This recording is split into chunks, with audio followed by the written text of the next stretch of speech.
అందరికీ నమస్కారం. మీరు వినబోతున్న కథ సమీక్ష 32వ భాగం. కార్తీక్ సమీక్ష గురించి చెప్పిన తర్వాత అసలు జరిగిందేంటో స్పష్టంగా తెలుసుకోమని చెప్పి హోటల్ నుండి బయటకొచ్చేశాడు. ఒంటరిగా అలానే కూర్చొని సమీక్ష గురించి ఆలోచిస్తూ ఉండిపోయాడు విశాల్. నేను నా ప్రేమని నమ్మాను, నా సమీక్షని నమ్మాను. తనేం చెప్పాలనుకుంటుందో ఒక్కసారి కూడా వినలేకపోయాను అనుకుంటూ ఆ రాత్రి జరిగిందేంటో గుర్తు చేసుకున్నాడు విశాల్. భువనేశ్వరిని హాస్పిటల్లో చూసి డాక్టర్ చెప్పిందంతా విని సమీక్ష ఏ తప్పు చెయ్యదు అనుకుంటూ ఇంటికొస్తూ ఉండగా విశాల్కి జాన్వి ఫోన్ చేసింది. భువనేశ్వరి, జాన్వి ఒకే హాస్పిటల్లో ఉండటంతో జాన్వి అంతా ఓకేనా అని కంగారుగా అడిగాడు.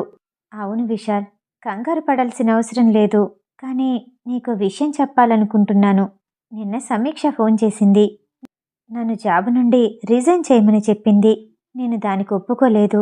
విశాల్ జీవితంలో నుండి వెళ్ళకపోతే చంపేస్తానంటూ బెదిరించింది. కానీ అన్నంత పని చేస్తుందనుకోలేదు. కానీ ఆంటీ నేను గుడికి వెళ్తుండగా ఇలా జరుగుతుందని నేను ఊహించలేదు.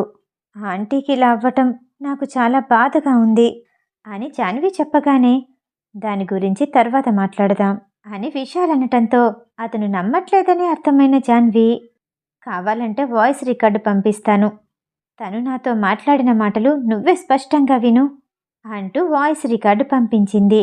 అందులో సమీక్ష గొంతు వినపడేసరికి అతని కోపం ఆకాశాన్నంటింది. వెంటనే ఆవేశంగా ఇంటికి చేరుకున్నాడు. సమీక్ష చెప్పిందేమీ వినకుండా ఆమెను ఇంటి నుండి బయటికి పంపించేశాడు. సమీక్ష 2 రోజులుగా హాస్పిటల్లోనే ఉంటుంది.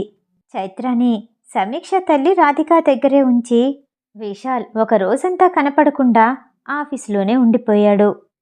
తనకి కావలసిన సమాచారం దొరికిన తర్వాత ఇంటికి వెళ్ళి ఫ్రెష్ అప్ అయ్యాక జాన్వికి ఫోన్ చేసి ఆఫీసులో మీటింగ్ ఉంది, త్వరగా రా అని చెప్పి ఫోన్ పెట్టేశాడు.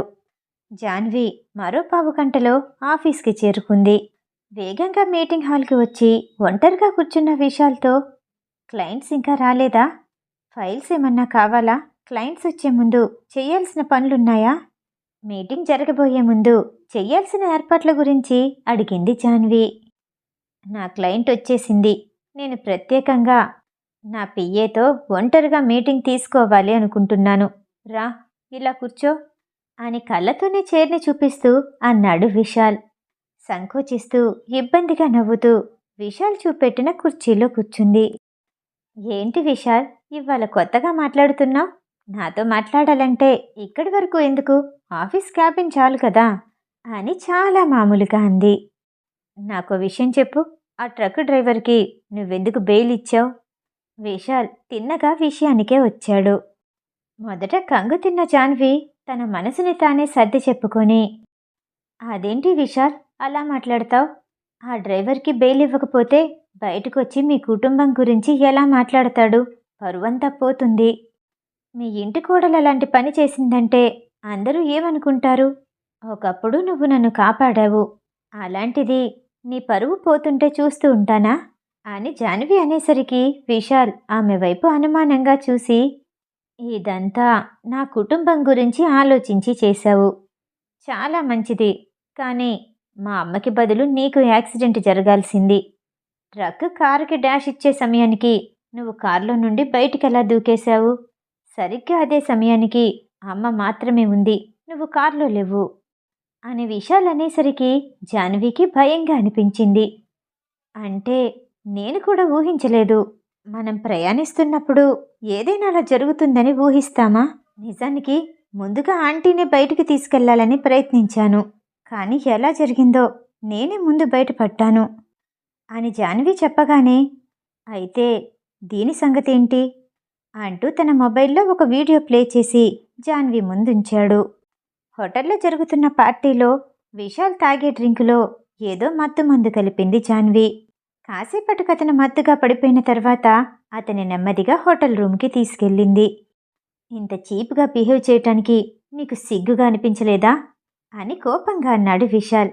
విషయమంతా తెలిసిపోయింది కాబట్టి జాన్వి గట్టిగా ఊపిరి పీల్చుకొని, చీప్ క్యారెక్టర్ నాది కాదు, సమీక్షది అని అనగానే విశాల్ పిడికిలి బిగించి ఆమె వైపు కోపంగా వేలిని చూపిస్తూ, నేను నోటితో నా భార్య పేరు పలికావంటే చంపేస్తాను. నా సమీక్షని తలుచుకునే అర్హత కూడా నీకు లేదు అని ఆవేశంగా అన్నాడు. నేను నిజమే చెప్తున్నాను. చిన్నప్పటి నుండి ఎంతగానో ప్రేమించాను. నువ్వు కెరియర్లో సెటిల్ అవ్వాలనుకుంటున్నావని కొన్ని రోజుల తర్వాత చెప్పాలనుకున్నాను. ఆ సమయాన్ని అది తనకు అనుకూలంగా మార్చుకుంది. నీ ముందు రకరకాలుగా నటించి నిన్ను తన వైపు లాక్కుంది అని జాన్వి చెప్తూ ఉండగా ఆ మాటల్ని తట్టుకోలేని విశాల్ ఆమె చెంప మీద గట్టిగా కొట్టాడు. తన చెంప మీద చేతిని పెట్టుకుని అతని వైపు కన్నీళ్లతో చూస్తూ, ఇది కూడా నాకు సంతోషంగానే ఉంది. నేను నీదాన్ని అనుకున్నావు కాబట్టే నా చెంప మీద నీ చేయి పడింది అని అనగానే విశాల్ ఆమె వైపు అసహ్యంగా చూసి, నువ్వు నా ఫ్రెండ్ అనుకున్నాను, నమ్మాను. ఇంత దిగజారి ప్రవర్తిస్తావని అనుకోలేదు. నిన్ను నమ్మటం వల్లే నా సమీక్షకి ఇన్ని సంవత్సరాలు దూరమయ్యాను అంటూ ఉండగా ఎస్ఐ ఇద్దరు లేడీ కానిస్టేబుళ్లతో లోపలికొచ్చాడు. జాన్వీని అరెస్టు చేసి తీసుకెళ్లిపోయిన తర్వాత వెంటనే కార్తీకి ఫోన్ చేశాడు విశాల్. జరిగిందంతా చెప్పగానే కార్తీక్ ఆశ్చర్యపోయాడు. నీ చుట్టూ తిరుగుతూ నీతోనే ఉంటూ మంచిదానిలా నటిస్తూ నీకెంతో సహాయం చేసింది. అదంతా నీ నమ్మకాన్ని పొందటానికా? ఇప్పటికైనా నిజం తెలిసింది కాబట్టి మంచిదైంది విశాల్. అయినా సరే సమీక్ష నిన్నొప్పుకుంటుందని నేననుకోను. తనకెలా దగ్గరవుతావో, నిన్ను నమ్మేలా ఎలా చేసుకుంటావో ఆలోచించు అన్నాడు కార్తీక్. ఆ రోజు రాత్రి జాన్వి వార్త గురించి టీవీలో చూసిన సుగంధి, నా చెల్లి ఏమీ చేయదని నాకు తెలుసు. అనవసరంగా ఇన్ని సంవత్సరాలు బాధపడింది. నమ్మి దూరం చేసుకున్నాడు. అతనికే ఇంట్లో సరైన తిండి తింటూ హాయిగా ఉన్నాడు. సమీక్ష ఇన్ని సంవత్సరాలు పడిన బాధని వెనక్కి తీసుకురాగలడా అని కోపంగా అంది. నా బిడ్డ తలరాతలో కష్టాలనుభవించాలనుందేమో. ప్రేమించిన వాడే దూరం చేశాడు. నేను కూడా నమ్మలేదని నా కూతురు నా నుండి దూరంగా వెళ్ళిపోయింది.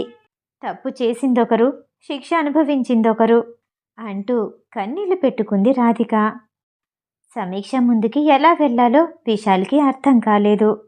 ఇంటికి వెళ్ళి చైత్రాని, రీతుని తీసుకుని హాస్పిటల్కి వెళ్ళేసరికి సమీక్ష భువనేశ్వరితో మాట్లాడుతూ ఉంది. లోపలికొచ్చిన విశాల్ని చూసి, మళ్ళీ ఎందుకొచ్చావు? చెప్తే వినపడట్లేదా? నిన్ను చూడాలనుకోవట్లేదు అని కోపంగా అరిచింది భువనేశ్వరి. విశాల్కి తల్లి మాటలు చెవికెక్కటం లేదు. తలదించుకుని కూర్చున్న సమీక్ష దగ్గరికి వెళ్ళి గట్టిగా హత్తుకొని క్షమించమని ఏడవాలనుంది. అప్పుడే చైత్ర గొంతు వినపడేసరికి భువనేశ్వరికి తన కోపం మొత్తం చల్లారిపోయింది.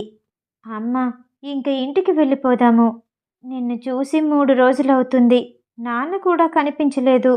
నన్ను మర్చిపోయావా అని చైత్ర అనగానే సమీక్ష బుగ్గ మీద ముద్దిచ్చి, నా బంగారు తల్లిని నేను మర్చిపోతానా? ఇంకా ఒక్కరోజైతే వచ్చేస్తాను. నానమ్మ ఒక్కర్తే హాస్పిటల్లో ఉంది కదా, ఎవరు చూసుకుంటారు అని సమీక్ష అనగానే చైత్ర అమాయకంగా ఏదో ఆలోచిస్తూ ఉండగా రీతు పక్కకొచ్చి నిలబడింది. భువనేశ్వరి ఆ ఇద్దరిని దగ్గరికి తీసుకుని ముద్దాడింది. సమీక్ష, పిల్లలిద్దరికీ క్యాంటీన్లో ఏదైనా కొనివ్వమ్మా అని అనగానే పిల్లల్ని తీసుకొని సమీక్ష బయటికి వెళ్ళింది. తన పక్క నుండి వెళ్తున్న సమీక్షని చూస్తుంటే చేయి పట్టుకుని దగ్గరికి లాక్కొని గట్టిగా కౌగిలించుకోవాలనిపించింది విశాలికి. తను వెళ్తున్న వైపు బాధగా చూస్తూ ఉండగా, చెప్పు, ఎందుకొచ్చావు అని కోపంగా అడిగింది భువనేశ్వరి. సారీ అమ్మా, నిజమేంటో తెలుసుకున్నాను. నన్నలా నిర్లక్ష్యంగా చూడొద్దు, అసహించుకోవద్దు. తట్టుకోలేకపోతున్నాను. నన్ను క్షమించమ్మా, చెయ్యకూడని తప్పు చేశాను అని విశాల్ అనగానే భువనేశ్వరికి బాధగా అనిపించింది.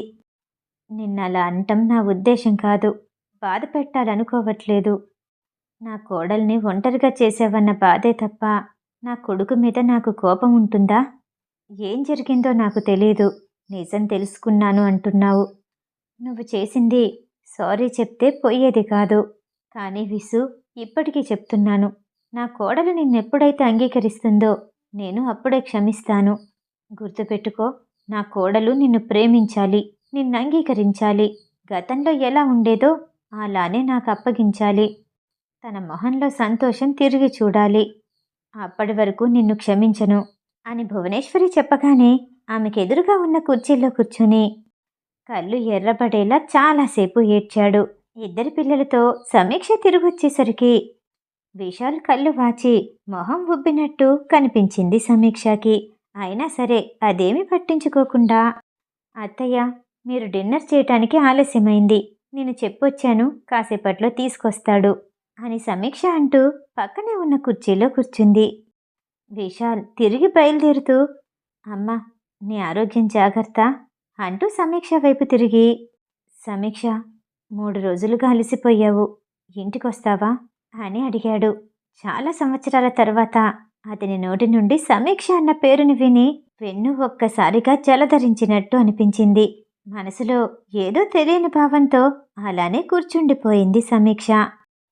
సమీక్ష, నిజంగానే చాలా అలసిపోయావు, ఇంటికి వెళ్ళమ్మా అంది భువనేశ్వరి. ఈ ఒక్కరోజైతే ఇంటికి రేపు వెళ్ళిపోతాం కదా. లేదత్తయ్య, ఇక్కడే ఉంటాను. సమీక్ష తలదించుకునే చెప్పేసరికి, నీకు డిన్నర్ పంపిస్తాను, త్వరగా తిని పడుకో, హెల్త్ జాగ్రత్త అని చెప్పి విశాల్ బయటకొచ్చేశాడు. సమీక్షకి ఇదంతా కొత్తగా అనిపించింది, కానీ భువనేశ్వరి కోసం అతను ఆమెని తీసుకొచ్చాడు. ఆమె ఆరోగ్యం కుదుట పడింది కాబట్టి తనతో అలా మాట్లాడుతున్నాడని అనుకుంది సమీక్ష. డిశ్చార్జ్ చేసే రోజు ఉదయం విశ్వ హాస్పిటల్కి చేరుకున్నాడు. సమీక్షని చూస్తూనే, నన్ను క్షమించమ్మా, నీ గురించి తప్పుగా అనుకున్నాను, తప్పుగా మాట్లాడాను అని అనేసరికి, అదేం వద్దు మావయ్య, మా అమ్మే నన్ను నమ్మలేదు. అలాంటప్పుడు మీరనుకోవటంలో తప్పేముంది? కానీ అత్తయ్య ఆరోగ్యం బాలేదని నాకు తెలీదు, తెలుసుంటే ఎప్పుడో వచ్చేదాన్ని అని సమీక్ష చెప్పగానే భువనేశ్వరి విశ్వ వైపు చూసి, విశ్వ, నీతో మాట్లాడాలి అనగానే సమీక్ష వెంటనే లేచి బయటికి వెళ్ళింది. నీ కొడుకు నువ్వు ఒక్కలాంటి తప్పులే చేస్తున్నారు. విశాల్కి ఏం చెప్పానో నీకు అదే చెప్తున్నాను. నా కోడలు ఎప్పుడైతే విశాల్ని అంగీకరిస్తుందో అప్పుడే నిన్ను కూడా క్షమిస్తాను. మీ ఇద్దరూ ఏం చేస్తారో నాకు తెలీదు. తను మనస్ఫూర్తిగా అంగీకరించే వరకు నాతో చనువుగా మాట్లాడటానికి ప్రయత్నించొద్దు అంటూ హెచ్చరించింది. 2 నెలల తర్వాత సమీక్ష లగేజ్ అంతా సర్దుకుంది. బెంగళూరుకి తిరిగి వెళ్ళిపోతున్న సమీక్షని చూసి, అప్పుడైనా వెళ్ళిపోయేది, కొన్నాళ్ళుండొచ్చు కదా అడిగింది భువనేశ్వరి. మా అమ్మ కంటే ఎక్కువగా మీరే నన్ను నమ్మారు. మిమ్మల్ని విడిచిపెట్టి వెళ్ళిపోతానా? మనం అనుకోవాలే కానీ ఈ రోజుల్లో దూరాలు చాలా దగ్గరగా అవుతాయి. చైత్రకి స్కూల్ మిస్ అవుతుందత్తయ్య. హాలిడేస్ ఇవ్వగానే మీ దగ్గరికే వస్తాను. అమ్మ వాళ్ళ దగ్గరికి కూడా తరచుగా వెళ్తాను అని మాటిచ్చింది సమీక్ష. అప్పుడంటే ఒంటరిగా ఉన్నావు, ఇప్పుడు అందరినీ విడిచిపెట్టి దూరంగా ఉండాల్సిన అవసరమేంటి? ఇంకా ఎన్నాళ్ళు ఈ శిక్షను అనుభవిస్తావు? ఇక్కడే ఉండు అని మళ్ళీ అడిగింది భువనేశ్వరి. ఇదే మాట గత 3 రోజులుగా అంటూనే ఉంది. కానీ సమీక్ష తన నిర్ణయాన్ని మార్చుకోలేదు. తన అక్క బావతో పాటు తన తల్లిదండ్రులు కూడా సమీక్షని పంపించడానికి ఎయిర్పోర్ట్ వరకు వచ్చారు. ఎన్నో సామాన్లు లెక్కపెట్టి చిన్ని మూటలుగా చేసి ఎన్నో జాగ్రత్తలు చెప్తూ పంపించింది రాధిక. ఎయిర్పోర్టుకి చేరుకోగానే కార్తీక్, అదితి సమీక్షని రిసీవ్ చేసుకోవటానికి సిద్ధంగా ఉన్నారు. ఎలా ఉన్నావు సమీక్ష? నా బేబీ డాల్ ఎలా ఉంది అని ఇద్దరిని పలకరిస్తూ చైత్రానెత్తుకుంది అదితి. ముగ్గురు కలిసి అపార్ట్మెంట్కి వెళ్లారు. సమీక్ష అపార్ట్మెంట్లో లేకపోయినా సరే కమల వచ్చి వెళ్తూ ఉండటం వల్ల ఇల్లంతా శుభ్రంగానే ఉంది. కార్తీక్, అదితి వెళ్ళిపోయిన తర్వాత నిద్రపోతున్న చైత్రాని మంచం మీద వాల్చేసి పాలు వేడి చేసి తీసుకొచ్చి చైత్రాని నెమ్మదిగా నిద్రలేపి తాగించింది. చుట్టూ పరిసరాలన్నీ కొత్తగా కనిపించాయి. ఎన్ని రోజులు కనిపించినా అమ్మమ్మ, తాతయ్య కనపడలేదు. ముఖ్యంగా నాన్న ఎదురుగా లేకపోయేసరికి సమీక్ష వైపు బాధగా చూస్తూ, మళ్ళీ మనం నాన్న దగ్గరికి ఎప్పుడు వెళ్తాము అని అమాయకంగా అడిగింది. ఇంకెప్పటికీ వెళ్ళము, ఇవాళ రెస్ట్ తీసుకొని రేపటి నుండి స్కూల్కి వెళ్ళాలి అని ఖచ్చితంగా చెప్పి సమీక్ష వంటగదిలోకి వెళ్ళిపోయింది. సమీక్ష తిరిగొచ్చేసిన తర్వాత విశాల్ తన సర్వస్వాన్ని కోల్పోయినట్టు చీకటి గదిలోనే ఉండిపోయాడు. తనతో పాటు ఎన్నాళ్ళు నిద్రపోయిన తన కూతురు తన్ని విడిచిపెట్టి శాశ్వతంగా వెళ్ళిపోయిందని గుర్తు చేసుకుంటే తన మనసులోనే భూకంపం వస్తున్నట్టు అనిపించింది. లేత చేతుల స్పర్శని, నాన్న అన్న పిలుపుని, ఐస్ క్రీం కావాలంటూ మారం చేసిన జ్ఞాపకాలని మర్చిపోలేకపోయాడు విశాల్. అన్ని రోజులు సమీక్ష తనతో మాట్లాడకపోయినా సరే, తన కళ్ళ ముందు కనిపిస్తుంటే మనసుకి హాయిగా అనిపించేది. క్షమించరాని తప్పు చేసి సమీక్షని బాధ పెట్టానన్న అపరాధ భావంతో అలానే నిస్తేజంగా ఉండిపోయాడు విశాల్. 3 రోజుల తర్వాత తలుపు చప్పుడవ్వటంతో బాధగా తలుపు తీశాడు. ఎదురుగా భువనేశ్వరి కనిపించింది. నువ్వు సరిగ్గా తిని 3 రోజులవుతుంది. నా కొడుకు ఇలా ఉంటే నాకు సంతోషంగా ఉంటుందా? అంటూ గదిలోకొచ్చి విశాల్ని మంచం మీద కూర్చోపెట్టి పక్కనే భువనేశ్వరి కూడా కూర్చుంది. నువ్వు చేసింది తప్పే, కానీ నీ తప్పు నువ్వు తెలుసుకున్నావని సమీక్షకి తెలుసా? పశ్చాత్తాపం అనేది మనసులో నుండి రావాలి. అది ఎదుటి మనిషికి అర్థం కావాలి. బాధ పెట్టటం, మనుషుల్ని దూరం చేసుకోవటం చాలా సులువు. అదే బంధాన్ని నిలబెట్టుకోవటానికి దగ్గరవ్వాలంటే చాలా సమయం పడుతుంది. ఓపికతో పాటు ఆలోచన కావాలి. సమీక్షకి నువ్వింత దూరంగా ఉంటే దగ్గరెలా అవుతావు? వెళ్ళు, ప్రయత్నించు, దగ్గరవ్వటానికి ప్రయత్నించు అని భువనేశ్వరి చెప్పగానే తనేం చెయ్యాలో అర్థమైనట్టు ఓ నిర్ణయానికొచ్చాడు విశాల్.